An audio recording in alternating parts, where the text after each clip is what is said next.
Reimagining. What if we reimagine today's Bible reading as it would likely play out in several different periods of time, like the early Middle Ages, used to be called the Dark Ages, and that time period included Muhammad, Charlemagne, the Vikings. Here's how it might sound.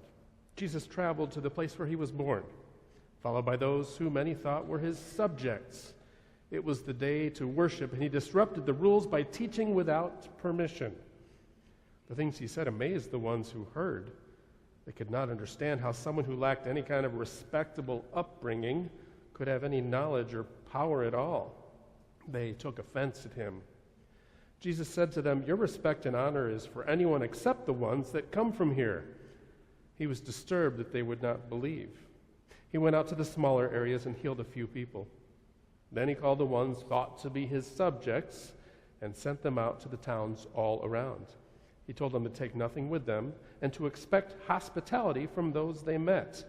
If the welcome was absent, he instructed them to leave town while making insulting gestures to those who refused hospitality.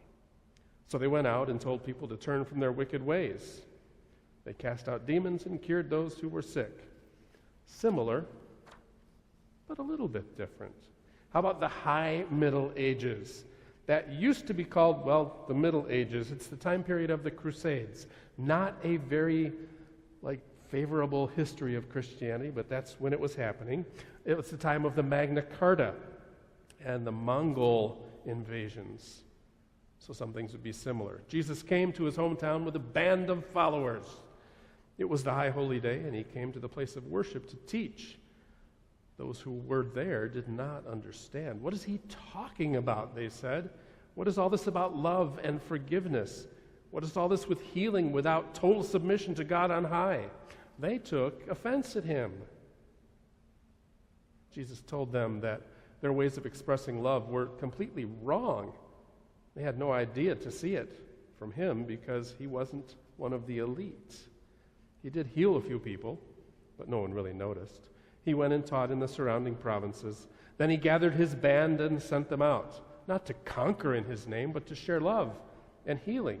He told them that they would be taken care of, but if they weren't, they should leave. So they went out without any weapons, and they preached about love and healed those all around. How about the Reformation? We are not a Lutheran church, but we do celebrate the Reformation, and we do have some evangelical Lutheran-ishness in our history. So the Reformation time, that's Martin Luther, John Calvin, and Marguerite de Navarre. That's when they lived. Jesus went where he was and ended up with his disciples where he was from. He went to the church and started talking to the folks as if he knew something special. They heard him, but he wasn't speaking about the rules and customs they knew and understood. He even healed people who were sick. They argued with him and ultimately told him he must not speak of such things. He had no business doing so because he was not authorized to speak. And furthermore, he was just a child who grew up with them. They took offense at him. Jesus told them that if he had come from the outside telling them the things he said, they might listen. But they couldn't see through their preconceived ideas. He stopped at that point, though he did heal a few people later. He went to the surrounding towns and spoke to the people there. Then he called the disciples and sent them out with only the clothes they were wearing. He told them to trust the people in the surrounding towns to take care of them. But if they didn't, they should belch loudly and leave. So the disciples went out and told the people that God's love was for them and that no one could take it away from them, no matter what. So they went out and preached about faith in and from God. And they brought healing to many. All right, let's move ahead to the Civil War, the U.S. Civil War, with folks like Owen Lovejoy. Do you know who Owen Lovejoy are? Owen Lovejoy was an abolitionist, and he is celebrated in the Illinois Conference of the United Church of Christ. He worked with Abraham Lincoln to kind of switch his views from being a little pragmatic to being the great emancipator. So Owen Lovejoy, Abraham Lincoln, Harriet Tubman were giving a voice to the movement to end slavery in the United States. Jesus had been on the road, and he took some time to come back to his hometown. He had quite a following with him. He went to the church and began teaching that all are part of God's family and that no one should be treated as less of a person. Many agreed with him, as they had on the road, but others were skeptical and even angry. "Where does he think he is, Washington?" they said. "We know who he is. He's a nobody from nowhere, just like us. He can't say or do anything that will matter a bit." They took offense at him. Jesus told them that folks everywhere heard him and trusted in what he had said, but there was nobody who could see past their ideas that he was just a local kid. He didn't do anything really impressive in his hometown, though he did make a few sick people well. He was amazed that they wouldn't listen to him. Then he went out to the local towns and continued telling his message. He called together those who were following him and sent them out to teach and to heal. He told them not to do fundraising in preparation or to go without any supplies, that the townsfolk would take care of them. If the townsfolk rejected him, then they should move on and not let the door hit them on their way out. So they went out and preached love and equality for all the people. They brought restoration and healing in towns all over. Move forward to the civil rights movement with folks like the Reverend Dr. Martin Luther King Jr., John Lewis, and Dorothy Height.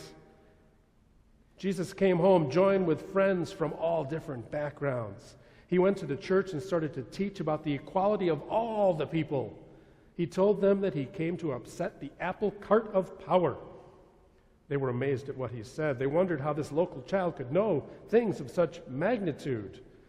They didn't think he had the right to speak, being a person who didn't have the right color skin. They took offense at him. He told them that they couldn't see past their worn-out ideas of race and power. He didn't try to impress them, but he did heal a few people. Then he went out to the places where the descendants of slaves lived in small homes, and he started preaching. Then he called the friends together, and he sent them out to the small settlements and to the towns. He told them to just go, nothing with them at all. He said that the people out there would care for them. If they didn't, they should kick up some dust and head on out. So they went out and told the people that they needed to get things right, that justice for all people was on its way. They found that people were changed by their presence. They preached and prayed, and people were healed. And now how about today? Activists like Motaz Aziza, Bizwan Odwa, Raquel Willis, and Avery Francis.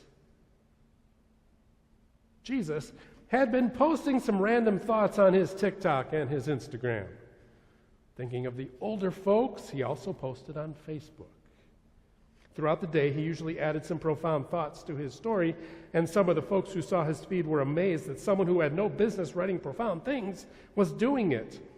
Internet trolls remarked that he was not wise enough to share ideas about immigration, gun control, equality, sexuality and gender, classism, or mental health. Several made snarky comments about his family and his upbringing and pointed out that someone ought to talk some sense into him.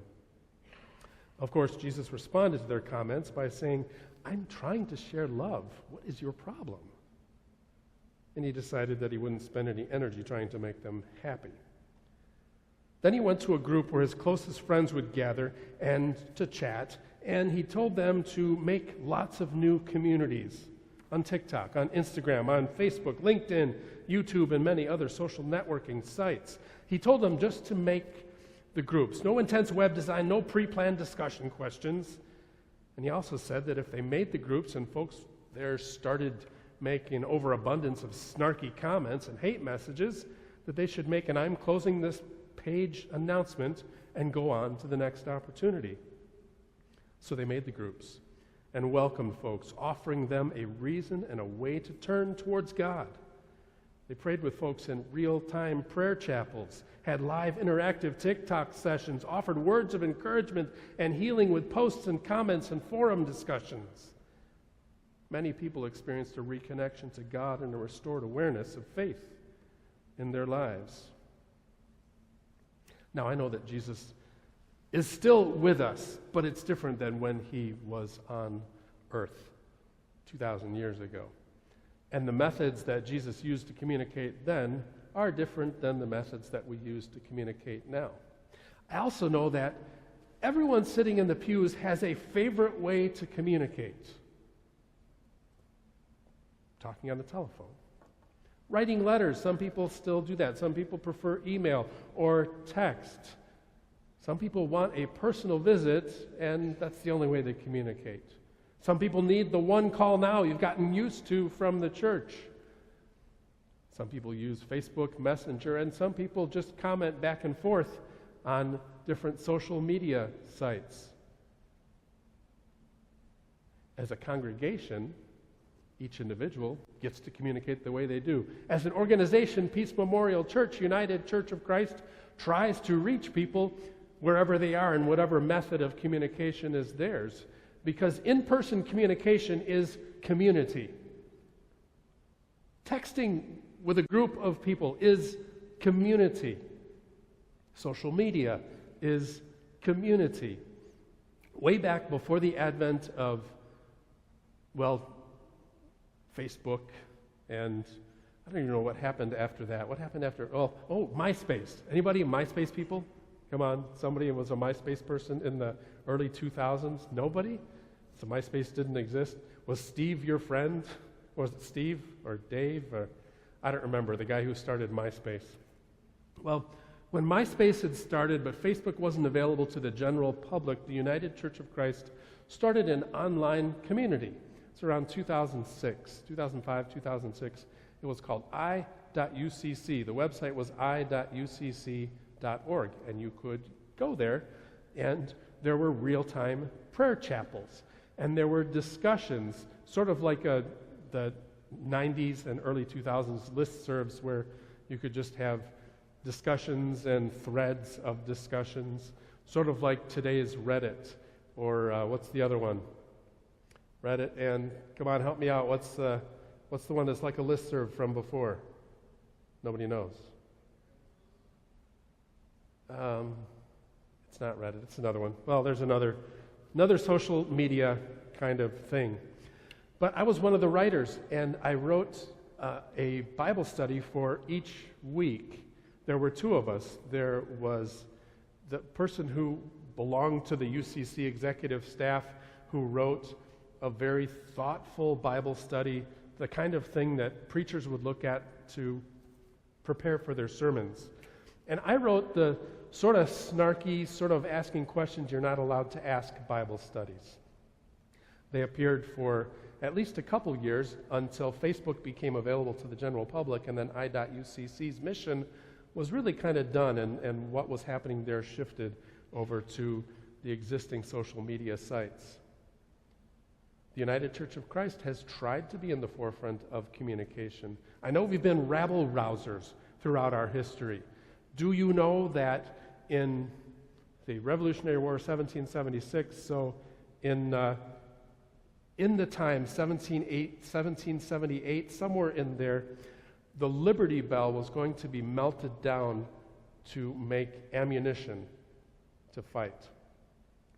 And the people at Old South Church in Boston, one of the predecessors of the United Church of Christ, Old South Church still exists, just in a different place. They hid the Liberty Bell underneath some stuff in kind of a walkway between the church and the manse or the parsonage. And so the Liberty Bell was saved. It was still cracked, but it didn't get melted down into ammunition. They were rabble-rousers then. In any age, communication changed, but in any age, Jesus' message of God's love for all the world is a subversive one. It threatens those who see power as something to push others down. It threatens those who abuse power that they'll become powerless. It promises healing and restoration for the ones who live in places of powerlessness and hopelessness. It promises unconditional love for all. Jesus' love isn't about patriotism or any form of national pride. God's love knows no boundaries, and God's blessings are not reserved for any particular nation. Jesus' message of God's love for all is universal, and it is subversive. As in Jesus' time, there are going to be many who hear a message of love and are moved to make a difference. And as in Jesus' time, there will be those who can do nothing but make snarky and harmful remarks. So, wherever you are, whatever the context, let us choose to do good. And may thoughts of revenge, territorialism, and evil be rejected. Amen.